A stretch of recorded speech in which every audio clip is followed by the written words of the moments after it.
บ้านกันแบบชิวๆหาอะไรทำกินแบบเพลินๆนะ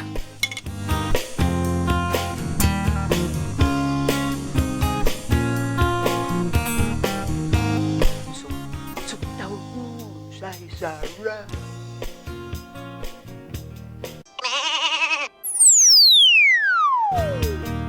สวัสดีค่ะวันนี้ Make It Easy by มิเกลนะคะจะนำทุกท่านมา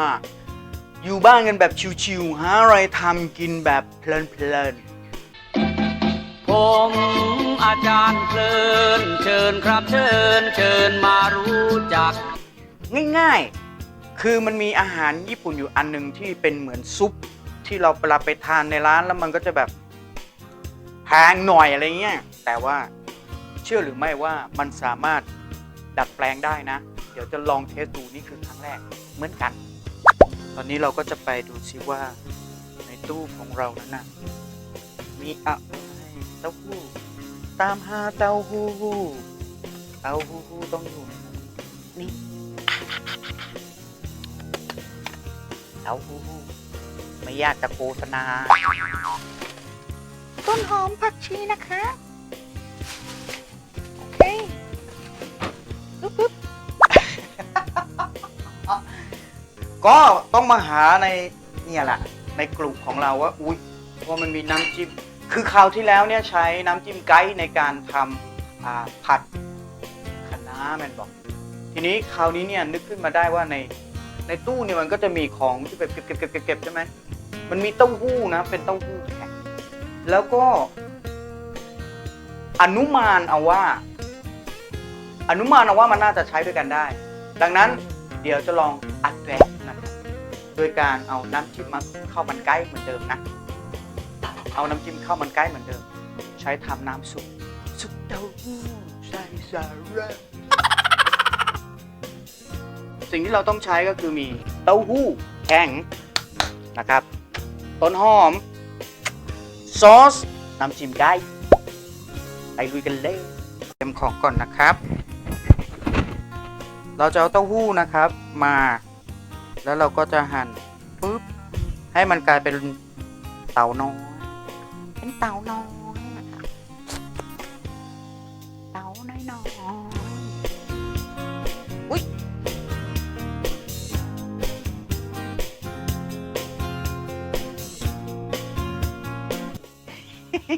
หน้าบานนะคะคือกำลังจะบอกว่าพอเอาน้ำมาต้มเสร็จแล้วปั๊บปรุงรสเลยค่ะเขาเรียกว่าอะไรนะคล้ายๆผงคานอเราจะไม่ใส่อะไรที่เค็มเลยนะเพราะว่ามันเค็มเกินไปประมาณสัก1 ช้อนชานะน้ำตาลรอเดือดโอเคน้ำเดือดแล้วเราก็จะใส่เต้าหู้ลงไป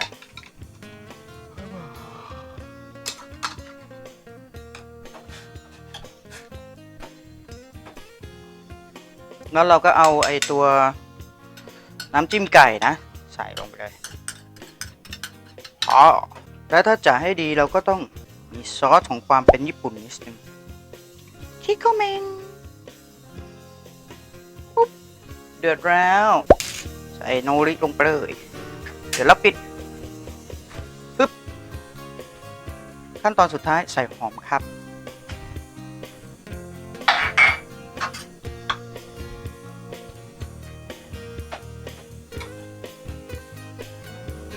โอเค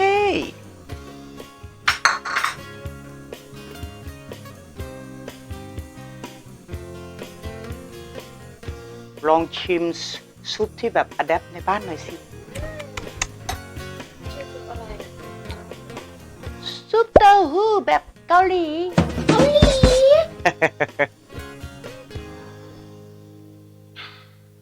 เต็งลองชิมกันเอาความจริงนะ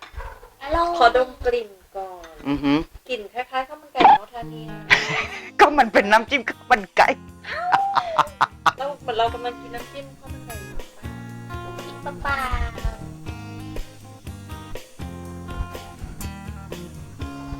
เกาหลีไหมตัวญี่ปุ่นมากกว่าเหรอจ จริงปะเอาให้แน่ อร่อยไม่ต้องถามอีกแบบตอนนั้นนะ มันเผ็ดกับอะไรอ่ะเนย ก็มันเป็นความเผ็ดที่มันอยู่ในน้ำจิ้มเลยไง คือแบบว่า คือมันลดรสชาติเนาะ ใช่แต่ว่าใส่ซอสคิโคแมนไปหน่อย ประมาณสัก1 ช้อนโต๊ะ แดงกินไม่ผดใช่ไหมอะ อะไร แดงเป็นเด็กแดงกินไม่ผด อยากกิน เด็กกินไม่ผด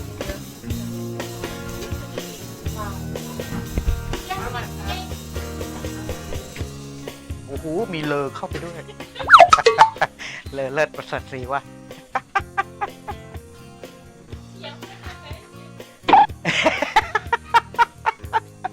เมื่อกี้พอกดเรคคอร์ดปุ๊บ